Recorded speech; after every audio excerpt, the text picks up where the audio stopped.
Good morning बच्चों। Good morning ma'am. मैं आपसे आज कुछ प्रश्न पूछने जा रही हूँ। Yes ma'am. आप बताएंगे वर्ण कितने होते हैं? Yes ma'am.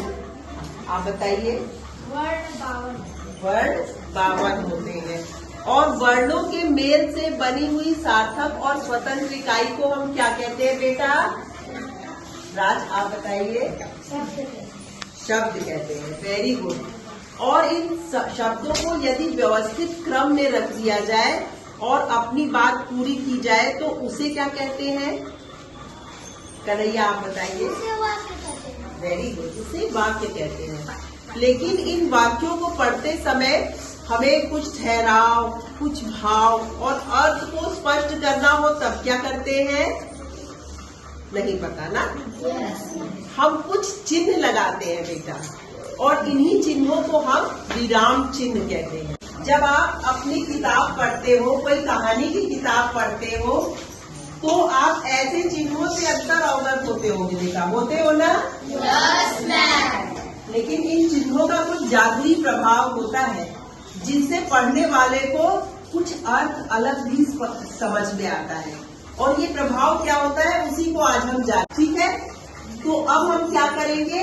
इस बात को अंत करने के लिए पढ़ने वाले को लगे कि ये बात अंत हो गई है, हम एक सीधी पाई खींचेंगे और इसी को बेटा हम पूर्ण विराम कहते हैं। ठीक है, इस पूर्ण विराम, इस सीधी पाई का इस्तेमाल वाक्य का अंत दिखाने के लिए, यदि हम किसी विषय में कोई बात कह रहे हैं और हमारी बात पूरी हो गई तो हम इस पूर्ण विराम के माध्यम से उसे दिखा सकते हैं। लिखा है ना, इसका प्रयोग वाक्य का अंत दिखाने के लिए किया जाता है। ठीक है, पूर्ण विराम का प्रयोग वाक्य का अंत दिखाने के लिए किया जाता है।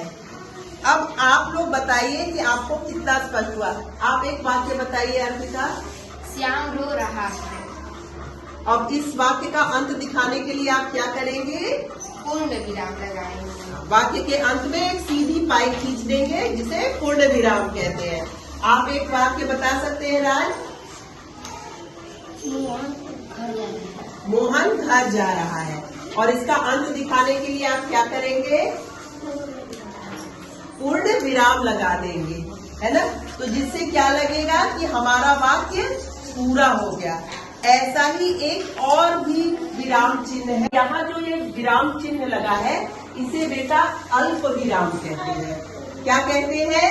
अल्प विराम। अल्प विराम।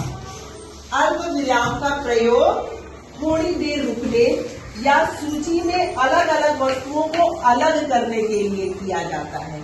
ठीक है, जैसे हम कई फलों का नाम ले रहे हैं, सेब, संतरा, अंगूर, अनार मुझे पसंद है, तो इन सब फलों के नाम के अंत में अगर ऐसा ही अल्प विराम लगा दिया जाएगा तो ये स्पष्ट हो जाएगा पढ़ने वालों को कि ये अलग अलग फल हैं।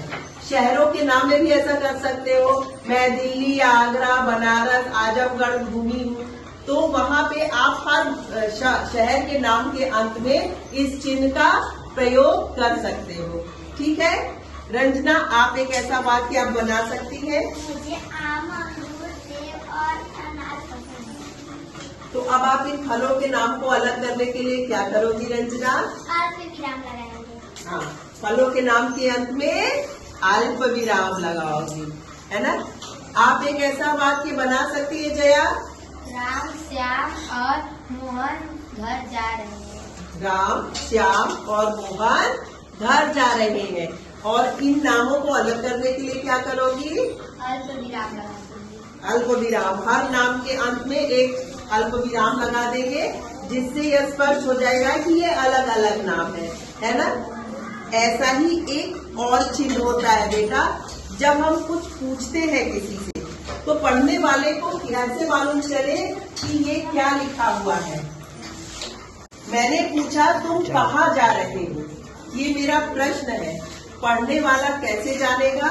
वो जानेगा क्योंकि इस पूरे वाक्य के अंत में इस तरह का एक चिन्ह लगा रहेगा जिसे हम प्रश्नवाचक चिन्ह कहते हैं। कौन सा चिन्ह कहते हैं? प्रश्नवाचक चिन्ह। और बेटा प्रश्नवाचक चिन्ह के विषय में लिखा है, इसका प्रयोग प्रश्नवाची वाक्यों के अंत में किया जाता है। प्रश्न पूछे जाने वाले वाक्यों के अंत में इसका प्रयोग कर लेते हैं तो पढ़ने वाला ये समझ जाता है कि लेखक ने यहाँ पे कोई प्रश्न पूछा है ना। तो इस तरह से इन विराम चिन्हों के सहारे हम यह जान सकते हैं कि यहाँ वाक्य में कुछ पूछा गया है। आप कोई शिवानी ऐसा वाक्य बना सकती है? सत्यम तुम कहाँ जा रहे हो? सत्यम तुम कहाँ जा रहे हो?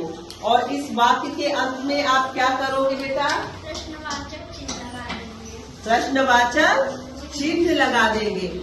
एक और वाक्य है, अरे कितना सुंदर फूल है। यहाँ मुझे फूल को देख के तो बहुत आश्चर्य लगा, बहुत खुशी हुई, बहुत अच्छा लगा ना। तो मैं इस भाव को कैसे इस वाक्य में लाऊंगी? इसको भी लाया जा सकता है। इसको लाने के लिए मैं एक चिन्ह लगाऊंगी। इस चिन्ह को बेटा विस्मयादिबोधक चिन्ह बोलते हैं। कौन सा चिन्ह बोलते हैं? विस्मयादिबोधक चिन्ह। विस्मयादिबोधक चिन्ह का अर्थ होता है विस्मय, आश्चर्य। किसी अच्छी चीज को देख के अचानक कोई वस्तु टूट गई और मुझे भय लगा, अरे ये कैसे टूट गया? तो क्या करेंगे? अरे के बाद हम जब इस चिन्ह को लगा देते हैं तो पढ़ने वाला ये समझ जाता है कि ये बताना चाह रहा है कि इससे बड़ा दुख या आश्चर्य हुआ। ठीक है ना।